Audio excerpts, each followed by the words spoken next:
As a writer, part of the story that we want to get into with you, the lines aren't that clean. And a lot of these missing person cases, you don't get those clean cut lines of good guy, bad guy, missing, gone, do you? When I was doing the investigation into this Crow tribe, I was focusing on the historical failures of the US government, the policing in treating these missing and murdered people, especially in the fact of the Crow tribe. The family members were the ones that were going out and getting CCTV footage and piling it together and putting cases together and bringing cases to lawyers and police and saying, no, we know what happened to our loved one. We have this footage. We've interviewed witnesses. And even in those cases, police were not taking them seriously and not even filing a report.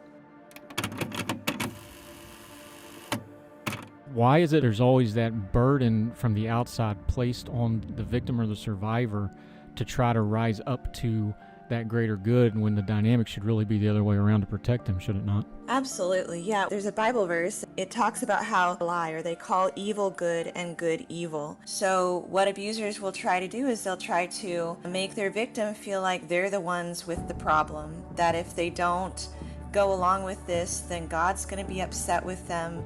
They're not a good person. If they're really a good person, then they'll honor their father, and honoring your father means keeping all his secrets. And when I escaped domestic abuse, it really felt like I'd escaped a cult.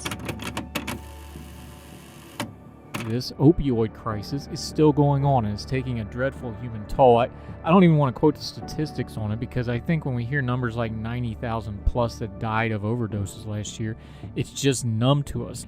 I was just reading a story today about Huntington, where 1 in 10 people in Huntington is addicted to opioids. It's like almost inconceivable. 1 in 10 people? What happens to the community when 1 in 10 people is addicted to opioids? Economically, socially, the level of safety, what happens to the schooling, how do the hospitals even keep up, the EMS running out of naloxone because so many people are dying.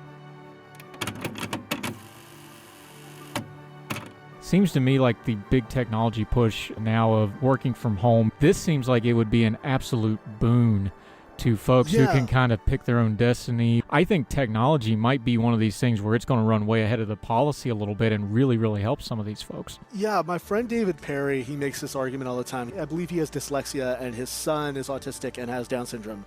And he's written about this a lot. He says that everything that was made accessible during the pandemic has to stay accessible. When I'm working from home and I have my own office desk environment, I'm allowed to create my own environment so that it's not overwhelming sensory-wise. At the same time, it also can make it difficult when you're corresponding with people. So there's only so much you could say over chat or over Slack or over some kind of thing that you can't necessarily read from their facial expressions or their vocal inflections. It just requires employers to listen, and it requires them taking it seriously.